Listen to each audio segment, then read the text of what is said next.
भारत, हर वक्त सच के साथ। नमस्कार, आप देख रहे हैं यू भारत और आपके साथ मैं हूं निशा। बुलेटिन की शुरुआत करेंगे उससे पहले एक नजर हेडलाइंस पर।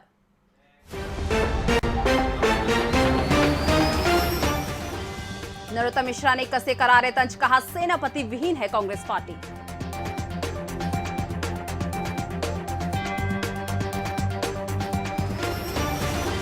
शिवपुरी के वैक्सीनेशन सेंटर में शराबी का जमकर हंगामा, महिलाओं को दी रेप की धमकी, पुलिस ने किया गिरफ्तार।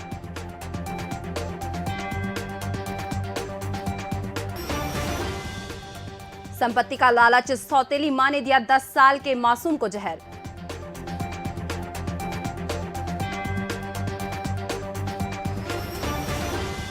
बिजनेस साइट OLX को बनाया मोबाइल लूटने का जरिया, शातिद ठग को किया गिरफ्तार।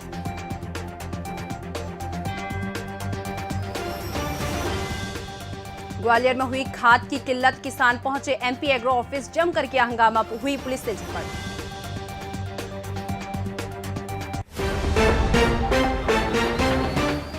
अब खबरें विस्तार से। गृह मंत्री डॉक्टर नरोत्तम मिश्रा ने उपचुनाव के मुख्य विपक्षी दल कांग्रेस से किसी तरह की चुनौती होने से इनकार किया है। उन्होंने कांग्रेस को सेनापति विहीन और गुटों में बटी पार्टी कहा। बीजेपी ने उपचुनाव की घोषणा होते ही मध्य प्रदेश की 1 लोकसभा और 3 विधानसभा सीटों का मंथन शुरू कर दिया। गृह मंत्री नरोत्तम मिश्रा ने इन सीटों पर कांग्रेस सहित किसी भी पार्टी से चुनौती मिलने की संभावना को नकार दिया। उन्होंने कांग्रेस की मौजूदा हालत पर करारे तंज कसे और पूर्व मुख्यमंत्री दिग्विजय सिंह के ट्वीट को इसका नतीजा बताया। जब सेनापति ही नहीं है तो सेना की चर्चा क्यों करें अपन? स्वाभाविक रूप से नहीं दिखेंगे वो, और उनको मालूम है कि इन चुनावों में हारने वाली है कांग्रेस। ये सबको दृष्टिगोचर हो रहा है। तो उनका दर्द दिग्विजय सिंह जी का। चचा हुजूर, किसान आंदोलन वाले कांग्रेस को नहीं बुलाते और कांग्रेस के आंदोलन में किसान नहीं आते। दुविधा में दो गए, माया मिली न राम। ये स्थिति अब कांग्रेस की है। उनके बहुत सारे ट्वीट का दर्द देखा आज मैंने। चचा दिग्गी का दर्द तो छलकेगा। खंडवा में भविष्य में होने वाले लोकसभा के उपचुनाव को लेकर प्रदेश में मंत्रियों और संगठनों के बड़े पदाधिकारियों के दौरे सतत जारी हैं। संभावित लोकसभा उपचुनाव को ध्यान में रखते हुए भूमि पूजन और लोकार्पण के माध्यम से सौगातें बांटी जा रही है। प्रदेश के उच्च शिक्षा मंत्री ने आज खंडवा में बने एक नए कॉलेज भवन का लोकार्पण किया। इस कॉलेज का नामकरण खंडवा के पूर्व विधायक स्वर्गीय हुकुमचंद यादव के नाम से किया गया। दूसरे कॉलेजों की सौगात प्रधान को मिली। यहाँ स्वतंत्रता आंदोलन के जनजातीय कार्यक्रम टटिया भील के नाम पर इस कॉलेज का नामकरण किया गया। उच्च शिक्षा मंत्री ने गुड्डी कस्बे में भी नए कॉलेज खोलने की घोषणा की। आज खंडवा में उच्च शिक्षा मंत्री डॉक्टर मोहन यादव, नवीन एवं नवीनीकरणीय ऊर्जा मंत्री हरदीप सिंह डंग और प्रदेश संगठन के महामंत्री भगवान दास सबनानी ने अलग अलग क्षेत्रों में पार्टी संगठन के पदाधिकारियों और कार्यकर्ताओं से मुलाकात की। उच्च शिक्षा मंत्री मोहन यादव ने गुड्डी में नए कॉलेज खोलने की घोषणा की। हमारे देश के शैक्षणिक समुदाय के लिए उसका आदर्श कौन सा हो सकता है? उनको किस दिशा में आगे बढ़ने की जरूरत है। ये जो नादानी उस समय हुई, उसका परिणाम है कि देश की आजादी के साथ इतिहास माफ नहीं करेगा। मित्रों, अभी में इस बात की गुंजाइश है कि पढ़ते पढ़ते बच्चा NCC में जाएगा तो पाठ्यक्रम का हिस्सा NCC अलग से नहीं है, उसके भी मार्क्स मिलेंगे। आज मैंने 2 नई बिल्डिंग का लोकार्पण करने के साथ दोनों के नामांतरण की दिशा में हम आगे बढ़े हैं। मुझे खुशी इस बात की कि टंटिया मामा का पिछली बार हमने जो हमारा पंधाना विधानसभा क्षेत्र में शासकीय कॉलेज का नामकरण का विषय था, आज हमने विधायक जी और हमारे वहाँ के लोकल विधायक जी सबके साथ उसका लोकार्पित कर दिया है और उम्मीद कर रहे हैं आने वाले समय में यहाँ और महाविद्यालय की आवश्यकता पड़ेगी। आज मैंने मुड़ी में एक गुड़ी में एक नए कॉलेज की माननीय मुख्यमंत्री घोषणा का परिपालन में दोबारा उसकी घोषणा भी की और उसकी व्यवस्था करने का प्रयास कर रहे हैं। उसी प्रकार से उच्च शिक्षा के क्षेत्र में अपने खंडवा के अंदर भी और संभावना दिख रही, तो हम यहाँ पर जैसे एक मॉडल कॉलेज बन के तैयार हुआ तो 100 अलग से अलग कॉलेज देने को लिए तैयार है। भोपाल के मैनेट में छात्रों से जुड़े कई विकास कार्य कराए गए, जिसमें girls hostel, shopping complex, sport complex, external painting शामिल है। मैनेट डायरेक्टर NS रघुवंशी ने बताया कि हम आगे भी ऐसे कार्य कराते रहेंगे। राजधानी भोपाल के Maulana Azad national institute of technology में 4 सालों में लगभग 95 करोड़ रुपए के विकास कार्य हुए हैं, जिसमें से गर्ल्स हॉस्टल तैयार किया गया, गेस्ट हाउस, हॉस्टल का renovation, shopping complex, sports complex, external painting और मेंटेनेंस के साथ ही हॉस्टल रिनोवेशन एवं अन्य ब्लॉक्स के कार्यों में प्रगति की गई है। ऐसे में लगभग 95 करोड़ रुपए का विकास कार्य किया गया है। मैनेजर डायरेक्टर NS रघुवंशी ने बताया कि जब मैं कॉलेज में आया था तब तक कुछ काम अधूरे रह गए थे, वह मैंने 4 सालों में पूरे किए हैं, जिससे हमारे संस्थान के विद्यार्थियों को किसी भी प्रकार की समस्या का सामना न करना पड़े। ग्वालियर में खाद लेने MP एग्रो के ऑफिस पहुंचे किसानों ने खासा हंगामा किया, जिसके बाद पुलिस बल बुलाना पड़ा। इस दौरान पुलिस और किसानों के बीच झपड़ भी देखने को मिली। वहीं प्रशासन के अधिकारी व्यवस्था बनाने का दावा करते हुए भी नजर आए।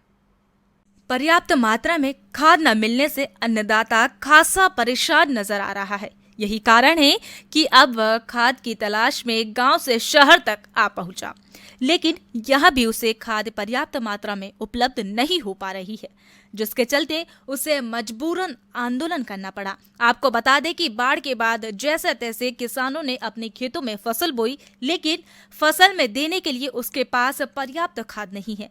किसानों का आरोप है कि गांव के सोसाइटी तक खाद नहीं पहुंच पा रही है। यही कारण है कि खाद की तलाश में किसान SP एग्रो की ऑफिस पहुंचे हैं, लेकिन यह भी पर्याप्त मात्रा में खाद नहीं मिल पा रही है। किसान सुबह 3 बजे से लाइन में लगते हैं, दोपहर पे पता चलता है कि स्टॉक खत्म हो गया है। उन्हें मायूस खाली हाथ घर वापस लौटना पड़ रहा है। किसानों का कहना है कि सरकार ऐसी व्यवस्था बनाए कि उन्हें पर्याप्त मात्रा में खाद मिल सके। खाद के लिए आए हैं सर, सवेरे 5 बजे के निकले हैं घर से। खाद नहीं मिल रहा, बिल्कुल भी खाद है ही नहीं। हंगामा कुछ नहीं है, पुलिस तो जो किसानों ने डांट भी आज हंगामा नहीं करें ताकि ओपन नहीं हुए। खाद बिल्कुल भी नहीं है। 2 कट्टे 5 कट्टे बस, जरूरत है 25-30 कट्टे की। शिवपुरी के नोहरी कला गांव में वैक्सीन लगाने वाली महिला को रेप करने की धमकी देने का मामला सामने आया है। वैक्सीनेशन सेंटर पर हंगामा करने वाले युवक ने शराब पी हुई थी। वैक्सीनेशन के महाअभियान के तहत चलाए जा रहे कार्यक्रम में वैक्सीन सेंटर पर वैक्सीन लगाने के दौरान एक युवक ने जमकर हंगामा किया। यह मामला शिवपुरी के नोहरी कला गांव का है। यहां एक शराबी ने वैक्सीन लगाने वाली महिला को रेप करने की धमकी दी। वैक्सीनेशन सेंटर पर मौजूद वैक्सीन लगाने वाले स्टाफ ने हंगामा और अभद्रता करने वाले शराबी का वीडियो बना लिया और पुलिस को सूचना दी। इसके बाद वैक्सीनेशन सेंटर पर पहुंची पुलिस ने हंगामा कर रहे शराबी को गिरफ्तार कर लिया। 2 मिनट में तो आ दूंगा, मैं मारूंगा दिल्ली क्या, क्योंकि मैं खुद कुत्ता हूँ। तमीज से बोल, ठीक है? काय के लिए बोलूं? तमीज से बोलो, बाहर खड़ा हो जाके। अरे काय के लिए? बाहर जाके खड़ा हो तू। काय के लिए? बड़ा वाला हो रहा हूँ भाई तो मेरे लिए कर देगा। राशन कार्ड का नहीं देगा। अरे थप्पड़ दूंगा मैं लाके। तो फिलहाल वक्त चुका एक छोटे से ब्रेक का। ब्रेक के बाद फौरन हाजिर होते हैं।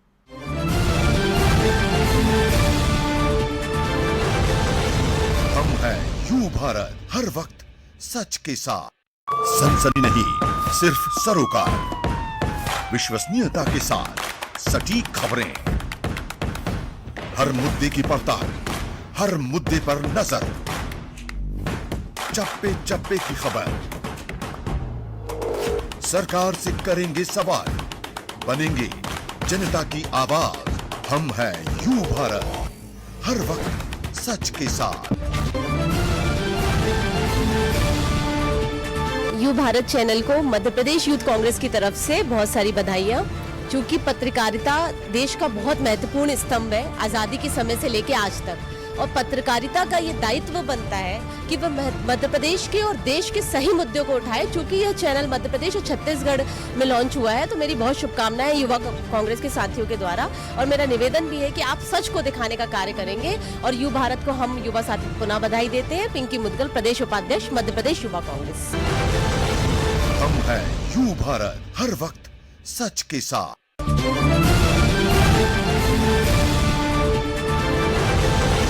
हम हैं यू भारत, हर वक्त सच के साथ। ब्रेक के बाद एक बार फिर से आपका स्वागत है। रुक करते हैं अन्य खबरों का। ग्वालियर में दिल्ली के एक चिकित्सक ने पिछले 34 दिनों से लापता अपनी मां को खोजने के लिए पुलिस से गुहार लगाई। इस चिकित्सक का कहना है कि उसकी मां 26 अगस्त को उससे मिलने के लिए दिल्ली आने वाली थी, लेकिन दिल्ली जाने से पहले किसी संदिग्ध व्यक्ति ने मदद करने के बहाने महिला को अपने साथ बहला लिया। उसके बाद से उसकी मां का कोई पता नहीं है। दिल्ली में रहने वाले डॉक्टर विकास कुलश्रेष्ठ अपनी मां वंदना कुलश्रेष्ठ को कई दिनों से ढूंढने की कोशिश कर रहे हैं। इसके लिए वे लगातार ग्वालियर के अलावा आगरा, मथुरा और दिल्ली स्टेशन की खाक छान कर रहे हैं, लेकिन अभी तक उनको अपनी मां नहीं मिली। लिहाजा उन्होंने मंगलवार को पुलिस से अपनी मां को ढूंढने के लिए एक बार फिर से गुहार लगाई है। पुलिस ने जीआरपी के अधिकारियों से बात करके इस मामले में सीसीटीवी फुटेज में डॉक्टर विकास की मां के साथ दिखे व्यक्ति की पहचान करने की कोशिश शुरू कर दी है। इसका मेमो भी ग्वालियर से लेकर दिल्ली तक भेजा गया है ताकि महिला के बारे में कोई सुराग मिल सके। ये मामला जीआरपी थाने में गुमशुदगी कायम है। ये शायद 31/8 को कायम हुई है। तो आज जनसुनवाई में यहाँ एसपी ऑफिस ग्वालियर आया था लड़का, तो हम लोगों ने उसकी बात सुनी और जीआरपी के अधिकारियों से भी बात हुई है उसमें, और जीआरपी में बिल्कुल पूरी गंभीरता से कार्रवाई हो रही है और उसके फ़ोटो फुटेज हम लोगों ने भी ले लिए हैं। उसमें जो भी मदद हो सकती है वो हम भी करेंगे और आप लोगों से भी अपील है कि उसमें एक सस्पेक्ट दिख रहा है तो उसको आप भी अपने चैनल पर चलाएं ताकि यदि कहीं से कुछ मदद हो सकती है तो उसकी मदद हो पाए। तो उसमें जो रेलवे विभाग के ड्रेस पहन कर ट्रेन में घूम रहा है, हाँ लग उसमें यही रहा है। बताया कि मथुरा तक लेके गया है वो। अभी उसकी जो बात से पता लगा यही लग रहा है कि ग्वालियर से वो आदमी उसके साथ गया है और एक वो यूनिफॉर्म ऐसे पहने हुए जो लग रहा है कि रेलवे का कोई ना कोई फोर्थ क्लास का कर्मचारी है। मेरा नाम डॉक्टर विकास कुलश्रेष्ठ है। मेरी मां जिनका नाम वंदना कुलश्रेष्ठ है, मेरा जन्मदिन 25 तारीख को था। मेरी मां 26 अगस्त को मुझे दिल्ली में सरप्राइज़ देने गई थी। मैं दिल्ली में 3 साल से डॉक्टर हूं। वो मुझे दिल्ली में सरप्राइज़ देने के लिए निकली थी जब उनको किसी एक रेलवे के अधिकारी ने, रेलवे कर्मचारी ने ड्रेस के कोड में मेरी मां को मिसगाइड करके गलत ट्रेन में चढ़ाया गया है और उस बात को आज 34 दिन हो गए हैं। मेरी मां और उस संदिग्ध आदमी का कोई पता नहीं किया गया है, ना ही उनके सामान का कोई पता किया गया है। 34 दिन से मेरी जीआरपी थाने में कंप्लेंट दायर की गई है, उसके बाद भी उनसे कोई भी उनकी तरफ से सहायता नहीं मिली है। मेरे द्वारा जो चार्ट निकलवाया गया तो को पैसेंजर से पता करा गया है कि मथुरा तक उस आदमी को मेरी मां के संग देखा गया है, नोटिस किया गया है। अगर आप सोशल बिजनेस साइट OLX पर अपना मोबाइल बेचने का विचार बना रहे हैं तो ये खबर आपके लिए बेहद जरूरी है, क्योंकि ग्वालियर में पुलिस ने एक ऐसे ही शातिर ठग को गिरफ्तार किया है जो OLX पर मोबाइल देखने के बहाने उसके मालिक को बुलाकर मोबाइल और रुपये लेकर भाग जाता है। ग्वालियर के तिलक नगर में रहने वाले राकेश ने ठगी का एक ऐसा तरीका निकाला है जिसे देखकर अब OLX साइट पर मोबाइल बेचने का ख्याल रखने वाले लोग बेहद चिंतित हैं। दरअसल विक्रम उर्फ राकेश OLX पर पहले महंगे मोबाइल पसंद करता है और फिर मोबाइल देखने के बहाने मोबाइल के मालिक को ऐसी जगह बुलाता है जहां एकांत एरिया या भरे बाजार में तंग गलियां हो। मिलने के बाद जब मोबाइल धारक अपना मोबाइल दिखाता है तो कोई ना कोई बहाना बनाकर गायब हो जाता है। इतना ही नहीं, कई बार लोगों से उनकी रकम तक छीन लेता था। इस बात का खुलासा तब हुआ जब आरोपी लूटे गए मोबाइल को सस्ते दाम में बेचने के लिए ग्राहक की तलाश कर रहा था, जिसके बाद कंपू पुलिस ने आरोपी को दबोच लिया। पुलिस ने आरोपी के पास से कई मोबाइल बरामद किए हैं। मध्य प्रदेश महिला कांग्रेस ने कोरोना से दिग्गत लोगों को शांति के लिए बुधवार को भोपाल के गायत्री मंदिर में तर्पण एवं श्रद्धांजलि कार्यक्रम का आयोजन किया गया। इस अवसर पर महिला कांग्रेस प्रदेश अध्यक्ष डॉक्टर अर्चना जायसवाल ने बताया कि कोरोना महामारी के दौरान असमय काल के गाल में समाये बेसहारा गरीब, ज्ञात अज्ञात, मृतक, दिव्यांग आत्माओं को शांति के लिए श्रद्धा पक्ष विधि विधान से तर्पण किया गया। ओम ऋष्यस्य द्रव्यन्ता, ओम पुनर्चारस्य द्रव्यन्ता, ओम गंधर्वास्य द्रव्यन्ता, ओम इंद्राचार्यस्य द्रव्यन्ता। नरसिंहगढ़ के गांव पिपलिया तौकुल में सोयाबीन को अधिक वजन दिखाकर खरीदने वाला व्यापारी पकड़ा गया है, जो कांटे में रिमोट से कर रहा था 10 किलो से अधिक वजन की गड़बड़ी। आरोपी व्यापारी का नाम आशिक खान है। गांव वालों का आरोप है कि 1 कुंटल पर वो 10 किलो तक सोयाबीन गायब कर रहा था। ग्रामीणों ने तोल काट के साथ रिमोट पकड़कर उसकी पिटाई कर दी और पुलिस के हवाले कर दिया। हमारी बात सुनो, ये सब पीपलिया में चोरी करते हुए सोयाबीन में इकलेरा का आशिक पकड़ा गया। यहाँ पे रिमोट से कांटे में गड़बड़ी करते हुए ये रिमोट पाया गया। ये आशिक इकलेरा से ये रिमोट पाया गया। अभी माता बनी कुमाता संपत्ति के लालच में सौतेली मां ने 10 साल के मासूम को जहर देकर मार दिया और कहानी गढ़ दी कि बच्चे को सांप ने काटा है, लेकिन पोस्टमार्टम रिपोर्ट ने महिला की पूरी कहानी पर पानी फेर दिया।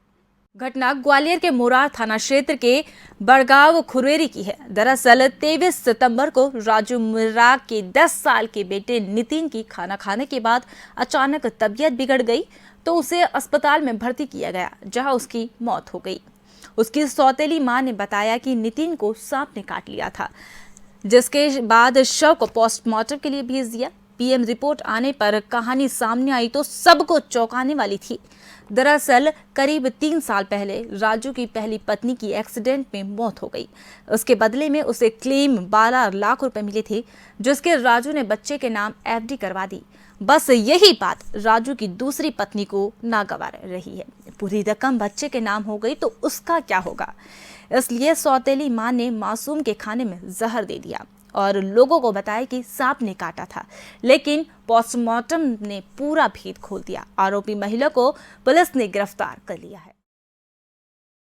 फिलहाल इस बुलेटिन में बस इतना ही। मुझे दीजिए इजाजत। नमस्कार।